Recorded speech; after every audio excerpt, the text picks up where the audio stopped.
그 어떤 원숭이가 한 마리가 있었는데 이 원숭이가 그 하루는 강가를 지나갔대요. 강가를 지나가다 보니까 물속에서 물고기들이 막 허우적대고 있더래요. 그걸 보고 이 원숭이가 생각하기에 고민을 했어요. 아, 물고기들이 위험에 빠졌구나. 어떻게 하지? 하다가 정의감에 물속에 뛰어들었습니다. 힘을 다해서 물고기들을 구해줬대요. 밖으로 막 던졌대요. 한참을 그렇게 물고기들을 던져 구해주고 나와서 물고기들을 딱 보니까 물고기들이 다 죽어 있는 거예요. 이 원숭이 생각에 야, 내가 조금만 더 빨리 와서 이 원숭이들을 아니 원숭이들이에요. 이 물고기들을 구해줬으면 이 물고기들이 다 살 수 있었을 텐데 내가 부족했구나. 내일은 더 빨리 나와야 되겠다. 하고 그 다음 날은 더 빨리 나와서 아침 일찍 바로 물속에 들어가서 물고기들을 다 구해줬대요. 다 물 밖으로 빼줬더니 물고기들이 어떻게 됐겠습니까? 결국은 우리가 잘 알고 있습니다. 다른 사람을 도우면 안 된다라는 이야기가 아니라 다른 사람을 도우는 그 선한 의도가 매우 중요하지만 그 선한 의도는 다른 사람에게 도움이 되어야 한다라는 이야기입니다. 남을 위해서, 남을 돕기 위해서 선함을 행하는 것임을 꼭 기억하라라는 이야기이기도 합니다. 우리가 다 잘 아는 이야기고 상식적인 이야기입니다. 그런데 사실은 쉬운 일은 아닙니다. 우리는 그 일들을 잘 알고 있지만 사실 우리의 그 선한 행동을 통해 많은 사람들이, 가까운 사람들이, 특별히 사랑하는 사람들이 불편함을 겪는 경우가 많이 있음을 우리는 경험하고 있습니다. 그래서 성경은 우리에게 지혜로워야 한다라고 말씀을 합니다. 성경은 그 지혜를 우리가 살아가는데 필요한 지혜를 우리에게 선물해 주는 책이 바로 성경책입니다. 오늘 말씀에서도 23절, 24절에 이렇게 말씀하고 있어요. 우리 한번 같이 읽어보겠습니다. 모든 것이 가하나 모든 것이 유익한 것은 아니요 모든 것이 가하나 모든 것이 덕을 세우는 것은 아니니 누구든지 자기의 유익을 구하지 말고 남의 유익을 구하라. 우리는 내게 능력 주시는 자 안에서 모든 것을 할 수 있지만 그러나 마음대로 행하지는 않습니다. 그렇죠? 우리는 다 할 수 있지만 마음대로 하지 않는 이유는 모든 것이 다 유익하지는 않음을 알기 때문입니다. 때에 맞는 지혜로움과 절제가 빠지면 모든 것이 덕이 되지 않음을 우리가 알고 있기 때문입니다. 그래서 우리는 모든 것이 가하나 모든 것을 다 하지는 않습니다. 그리고 오늘 말씀은 우리에게 지혜를 선물해 주는데 누구든지 자기의 유익을 구하지 말고 남의 유익을 구하며 살아라. 선함을 행할 때 반드시 남의 유익을 구하며 그 일을 행하라 라고 가르칩니다. 왜 이렇게 심각하세요? 충격적인 이야기인가요? 아이고, 야, 잊어버리고 살았네. 충격적이구나. 우리에게 큰 지혜를 선물을 해주고 있습니다. 선함을 행할 때 결코 나를 위해서가 아니라 남을 위해서 행하는 것. 이것을 성경은 지혜다라고 가르칩니다. 고린도전서 9장 19절에서도 이렇게 말씀해요. 사도 바울이 한번 같이 읽겠습니다. 내가 모든 사람에게 자유로우나 스스로 모든 사람에게 종이 된 것은 더 많은 사람을 얻고자 함이라. 자신이 모든 사람에게 자유로우나 스스로 종이 되고 스스로 낮아지고 스스로 섬기는 이유는 더 많은 사람을 위해서입니다. 하나님의 기뻐하시는 뜻을 이루기 위해서입니다. 내 중심의 삶에서 하나님의 중심의 삶으로 이동하는 것을 이야기합니다. 성경은 이것을 신앙이다라고 가르쳐요. 내 중심의 삶에서 하나님 중심의 삶으로 이동하는 것을 성경은 신앙이다, 지혜다라고 가르치고 있습니다. 오늘 말씀은 고린도 교회를 배경으로 하고 있습니다. 고린도 전서니까 고린도 교회 편지죠.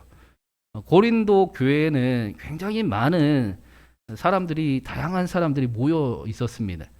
특별히 그 유대인이었다가 그리스도인이 된 사람들, 예수님을 믿은 사람들이 있었고, 또 헬라인이었다가, 이방인이었다가 예수님을 믿게 된 사람들도 있었습니다. 초대교회가 다 그런 모양이었지요. 그러면 어떤 일이 있느냐? 유대인들은 율법을 굉장히 중요하게 생각을 했거든요. 그래서 그 율법, 유대교적인 바탕이 있었기 때문에 예수님을 믿어도 율법이 중요해요. 율법적인 삶은 항상 중요합니다. 그래서 예수님에 대한 신앙은 조금 낮을 수도 있지만 율법이 굉장히 중요한 그런 신앙의 색채를 가지고 있었지요.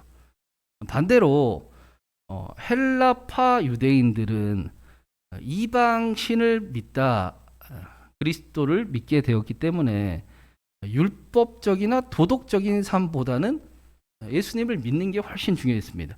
하나님의 은혜가 중요했습니다. 좀 못 살아도 됐어요. 율법을 다 안 지켜도 되는, 어차피 우리는 율법적인 삶, 윤리적인 삶보다는 신앙이 더 중요하다라는 가치관이 있었기 때문에 그런 행태의 신앙을 가지고 있었다라는 말이죠. 그러니까 둘 사이에는 너무나 다름이 있었던 겁니다. 사도 바울은 이 다름에 대해서 가장 쉽게 우리가 경험할 수 있는 먹는 것 가지고 이야기를 오늘 전해주고 있습니다. 25절, 26절에 이렇게 말씀해요. 우리 한번 같이 읽어보겠습니다. 무릇 시장에서 파는 것은 양심을 위하여 묻지 말고 먹으라. 이는 땅과 거기 충만한 것이 주의 것임이라. 시장에서 당시에 팔던 것들은 우상에게 바쳐진 그 고기, 재물이었습니다. 그러니 그 일은 양심을 위하여 묻지 말고 먹으라 라고 말씀을 합니다. 다 하나님의 것이기 때문입니다. 여러분, 그 우상에게 바쳐진 음식 먹어도 됩니까? 안 됩니까? 되나요? 안 되나요? 어떤 사람들은 율법적으로, 율법이 중요하니까 나는 절대로 고기를 먹지 않습니다. 우상에게 바쳐진 재물은 나는 먹을 수 없습니다 라고 이야기를 하는 사람들도 있었어요. 근데 또 한 사람들은 우상이라는 것은 원래 없는 거기 때문에 우상에게 바쳐진 재물을 안 먹는다는 것 자체가 우상을 믿는 거다. 너희는 수준이 낮구나. 먹어도 된다라고 이야기하는 사람들이 있었습니다. 여러분, 누가 맞나요? 먹어도 되나요? 안 되나요? 네. 답을 이야기하는 건 아니죠. 그렇게 이렇게 이분법적인 그런 답을 성경이 가르치지는 않습니다. 우리는 그런 것들을 굉장히 중요하게 생각하고 좋아하지만 성경은 그렇게 이야기하지 않고 우리에게 본질을 항상 가르쳐 주고 있습니다. 율법을 지키는 것은 수준이 낮은 신앙이고 율법을 초월한 것은 수준이 높은 신앙이다 라는 가르침을 행하는 사람들이 당시에 있었던 겁니다. 우리들 속에도 좀 있을 수도 있죠. 뭘 그렇게까지 믿어? 신앙이 안 좋네. 그런 신앙은 초등학교 신앙이고 율법쯤은 좀 이렇게 초월해서 수준 높은 신앙을 가져야 된다라고 이야기하는 사람들이 분명히 있습니다. 그래서 사도 바울은 모든 것이 다 하나님으로부터 온 것이니 양심을 위하여 묻지 말고 먹으래요. 그리고 혹시나 만약에 이게 재물에게 바쳐진 거라고 이야기하는 사람이 있거든. 양심을 위하여 먹지 말라라고 이야기를 합니다. 먹을 때도 양심을 위하여고 먹지 말 때도 양심을 위하여 그 일을 행해야 합니다. 그러면 중요한 거는 우리의 양심이 그 일을 잘 구별할 수 있습니까? 여러분, 우리의 양심이 이 일을, 하나님의 그 일을, 기뻐하시는 일을 잘 구별을 할 수 있을까요? 있어요? 거짓말. 네. 우리가 잘 알듯이 사람은 양심을 잘 속여요. 쉽게 양심을 속이는. 우리 진성 형제는 특별히 양심과 그 내면의 삶을 굉장히 중요하게 생각하기 때문에 우리보다는 좀 덜할 수도 있지만 그러나 우리는 양심을 너무 잘 속이는 것을 잘 알고 있습니다. 못 본 척 하는 것도 잘합니다. 이 양심이라는 단어가 우리가 생각하는 그 의지, 양심이라는 뜻도 있지만 성실함이라는 뜻을 가지고 있어요. 그래서 하나님에 대한 성실함을 이야기를 합니다.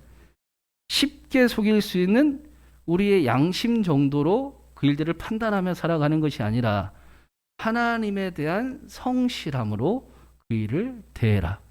이게 양심에 대하여라고 말씀하는 겁니다.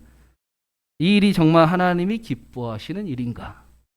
정말 하나님을 기쁘게 하는 일인가를 항상 기도하면서 살피고 분별하는 삶을 살아가야 한다라고 말씀하는 겁니다. 만약에 기도도 하지 않으면서 말씀은 가까이 하지도 않으면서 마치 율법을 초월하는 것이 더 좋은 신앙이다라고 이야기하는 사람은 앞을 못 보는 사람이 길을 인도하는 것과 같은 형국이지요. 그런 사람들은 따라가면 안 됩니다. 따라가지 마세요. 기도 열심히 하고 말씀을 보면서 그렇게 신앙의 인도자가 되는 사람을 우리가 따라갈 줄 알아야 됩니다. 자신이 먼저 그렇게 살아갈 마음의 결단도 없으면서 멋진 말을 하는 사람을 따라갈 필요도 없습니다. 그 일은 대단히 어리석고 무가치한 일입니다. 그런 가르침에는 능력이 없음을 우리는 잘 알고 있습니다. 우리는 모든 일을 할 때 하나님에 대한 성실함으로 그 일을 분별하고 행하는 지혜를 가져야 합니다. 그래서 하나님의 영광을 위하여 살아가라 라고 말씀하잖아요. 하나님에 대한 성실함을 가지고 하나님께 하듯이 하나님의 영광을 위하여 우리가 삶을 살아가는 것이 우리가 가져야 할 지혜입니다. 우리 삶을 복되게 하는 지혜입니다. 내 중심의 삶에서 하나님의 중심의 삶으로 이동하는 연습을 우리는 하면서 살아가야 하는 것입니다. 사도 바울 역시 오늘 말씀의 결론을 이렇게 말씀을 해요. 같이 읽어보겠습니다. 그런즉 너희가 먹든지 마시든지 무엇을 하든지 하나님 영광 우리가 무엇을 먹든지 마시든지 다 하나님의 영광을 위하여 하라라고 말씀합니다. 또 골로새서에서는 이렇게 말씀해요. 우리 한번 같이 읽겠습니다. 무슨 일을 하든지 마음을 다하여 주께 하듯 하고 사람에게 하듯 하지 말라. 우리는 무슨 일을 하든지 하나님의 영광을 위하여 주께 하듯 하는 지혜를 가져야 합니다. 이게 우리 삶을 행복하게 하고 사랑하는 사람들을 행복하게 하고 우리가 속한 공동체를 건강하게 하는 비결입니다. 사도 바울은 이렇게 말만 하는 사람이 아니었지 않습니까? 자신이 정말로 하나님의 영광을 위해 살아가기를 원했고 그 일이 정말 자신을 위한 일인 줄을 알았고 그리고 그렇게 살아가는 사람이었습니다. 우리의 삶은 어떻게 해석하고 또 어떻게 선택하느냐에 따라 삶은 바뀌게 되잖아요. 그러니까 우리가 무엇이 정말 우리를 위한 일인가 아는 지혜가 우리에게는 꼭 필요합니다. 로마서 1장에 사도 바울이 이런 고백을 해요. 우리 같이 한번 더 읽겠습니다. 어떻게 하든지 이제 하나님의 뜻 안에서 너희에게로 나아갈 좋은 길 얻기를 구하노라. 사도 바울은 로마서니까 로마 교회의 편지죠. 로마에 가기를 간절히 원했습니다. 이게 언제 한 거냐면 사도 바울이 노년에 한 거예요. 우리가 지금 사도행전을 같이 보고 있지 않습니까? 50대가 넘어서 이제 당시의 평균 수명을 이미 지나갔을 때 이 삶을 정리할 때 타는 게 더 자연스러울 때 노년에 하나님의 꿈을 꿉니다. 내가 어떻게 하든지 너희에게 가기를 원한다라고 이야기를 합니다. 말씀을 자세히 보면 사도 바울이 어떻게 하든지 내가 하나님의 꿈을 이루고 싶다라고 이야기를 하고 있습니다. 바울은 하나님 나라를 향해 가기 위해서 하나님의 뜻을 이루기 위해서는 어떻게 하든지 상관이 없다라는 고백을 가지고 있었습니다. 나이도 방해가 되지 않습니다. 자신이 이루는데 사람들의 시선도 방해가 되지 않습니다. 실제로 바울이 로마에 가지 않습니까? 하나님의 꿈을 이루고 갑니다. 근데 대선 장군으로 간 것도 아니고 선교사로 간 게 아니라 로마 군인의 죄수가 되어 로마에 끌려갑니다. 사람들의 눈에는 끌려가는 것 같아 보였을 수도 있습니다. 그러나 바울은 하나님을 향한 그 마음, 하나님을 위하는 그 길, 하나님의 주신 그 꿈을 이루는 일이 그렇게 보란 듯이 내세울 것이 좀 없어 보일지라도 사람들 보기에 끌려가는 것 같아 보여도 심지어는 죄수의 몸으로 가도 나는 그 일을 어떻게 하든지 이루는 것이 더 중요합니다. 라는 고백을 가지고 있었습니다. 많은 사람들은 상황이 어려우면 하나님의 사랑부터 의심을 하지 않습니까? 어떻게 하나님이 나에게 내가 하나님한테 해드린 게 얼마나 많은데 그동안 기도를 얼마나 드렸고 헌금은 얼마나 드렸고 내가 얼마나 하나님을 위해 열심히 했는데 하나님이 어떻게 나한테 그럴 수 있습니까? 라고 이야기하기가 쉽습니다. 그런데 사도 바울은 어떻게 하든지 상관이 없었대요. 그게 지혜였고 그게 자신을 위한 일임을 잘 알고 있었습니다. 자신을 통해 하나님의 능력이 나타나는 일임도 알고 있었습니다. 사랑하는 하나님이 나와 함께 계시는데 죄수면 어떻습니까? 사람들 보기에 끌려가는 것 같아 보이면 어떻습니까? 내가 끌려가는 것 같습니까? 끌려가 주는 겁니다. 라고 감옥을 선교지로 바꾸고 재판장을 설교단으로 바꾸는 삶을 바울이 살아갔습니다. 그냥 믿음의 고백만 한 게 아니잖아요. 하나님이 그렇게 바꾸시는 것을 사도 바울은 보았습니다. 사도 바울이 어떻게 이럴 수 있었습니까?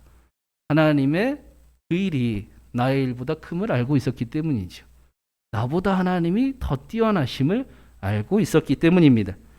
환난과 결박을 하나님의 신비로 바꾸시는 하나님을 바울은 보았기 때문입니다. 바울은 죽음을 이기신 하나님을 보았고 또 영원한 생명을 알았기 때문입니다. 바울은 자신을 위해 아들을 아끼지 아니하시는 다 주고 싶어 하시는 하나님을 알았기 때문입니다. 내 생각, 내 뜻보다 하나님의 뜻이 맞습니다. 하나님이 정답입니다. 하나님을 위하는 일이 가장 나를 위한 일입니다. 라는 사실을 바울이 알고 있었기 때문입니다. 그래서 하나님의 영광을 위하여 살아가는 삶을 자신은 살아갔습니다. 그 높은 뜻 숭일교회 그 김동호 목사님, 은퇴하신 목사님이 그 갑상선암, 폐암 그렇게 이제 수술을 하시고 5년이 되셨다고 그래요. 매번 정기적으로 MRI를 찍으시고 CT를 이제 찍으신다고 합니다. 오늘 제가 이제 페이스북에서 글을 봤는데 어제 그 또 MRI를 찍고 CT를 찍고 오셨대요. 5년 동안 매번 갈 때마다 괜찮습니다. 이상 없습니다. 잘 되고 있습니다. 깨끗합니다. 라는 소리를 들었습니다. 근데 이제 어제 찍으시고 3월 4일에 가서 결과를 봐야 되는데 이 기간이 제일 심란하대요. 매년 그렇게 들었어도 이 결과가 어떻게 될지를 모르기 때문에 목사님도 사람인지라 심란하고 염려가 찾아온다고도 합니다. 불안의 원인은 알지 못하기 때문이죠. 내 삶을 내가 책임질 수 없음을 알기 때문입니다. 그래서 사람들은 무당을 찾아가서 앞니를 점하려고 합니다. 목사님도 3월 4일에 혹시라도 재발했습니다. 라는 말을 듣게 될까봐 염려가 찾아오기는 하신대요. 그런데 크게 불안하지는 않는다. 라고 이야기합니다. 믿음 때문입니다. 괜찮습니다, 깨끗합니다 라는 소리를 들을 거야 라는 믿음이 아닙니다. 재발되었습니다 라는 소리를 들어도 흔들리지 않을 것 같은 믿음 때문입니다. 아무렇지도 않지는 않을 것 같다라고 이야기를 해요. 목사님도 사람이니까. 그러나 크게 흔들리지는 않을 겁니다. 내가 사망의 음침한 골짜기를 다닐지라도 주께서 나와 함께 하심을 나는 알기 때문입니다. 오늘 우리가 나눈 그 날마다 아멘에 세 부류의 사람들이 나왔어요. 첫 번째 밧세바는 하나님의 약속을 믿고 믿음대로 행동하는 사람이었습니다. 두 번째 이스라엘의 온 백성은 하나님 앞에 예배를 드리는데 하나님이 계시지 않았어요. 경건의 모양은 있으나 경건의 능력이 사라진 시대를 만드는 사람들이었습니다. 근데 세 번째 나단이 특별했죠. 나단 선지자는 밧세바가 하나님의 약속을 믿고 행동하게 만드는 사람이었습니다. 밧세바가 경건의 능력이 사라져버린 그 시대에 하나님의 약속을 붙들고 행하여 경건의 능력을 나타내게 하는 사람이 나단이었습니다. 우리가 하나님의 약속을 믿고 행하는 것으로 만족하면 안 되겠습니다. 그렇죠? 그 정도 믿음의 수준을 가지고 자랑해서도 안 되겠습니다. 그 정도의 신앙을 가지고 만족해서도 안 될 것 같습니다. 그러면 너무 이기적일 것 같아요. 그렇죠? 결국엔 내 신앙이잖아요. 나만을 위한 신앙이지 않습니까? 나단처럼 믿음의 사람들을 세우고 믿음으로 살아갈 길을 안내해주고 믿음의 능력이 나타나는 삶을 우리가 꿈꿔야 되겠습니다. 믿음의 사람을 세우는 곳을 성경은 교회다 라고 말씀하죠. 우리가 교회가 되어 하나님을 믿는 사람들이 세워지고 정말로 삶으로 살아보게 만들고 그리고 하나님의 능력이 나타나게 하는 그런 저와 여러분이 우리 신구한교회가 되기를 바랍니다. 하나님의 말씀을 믿고 행동하는 정도의 신앙에 만족하는 것이 아니라 더 나아가 나단처럼 하나님의 사람들이 가득 세워지고 하나님의 능력이 정말로 나타나고 그래서 하나님의 영광을 위하여 살아가는 길이 정말 나를 위한 일이구나. 하나님의 영광이 나의 영광이구나라는 것을 나타내는 우리 신구한교회가 되기를 간절히 바랍니다. 하나님의 영광을 위해 살아가기를 마음속에 다짐하는 다시 회복하는 저와 여러분을 통해 우리 신구한교회가 더 복되지고 또 우리의 가정에 또 우리의 삶의 자리에 하나님의 아름다운 일들이 이루어질 줄로 하나님의 큰 은혜가 임하기를 주님의 이름으로 축원합니다.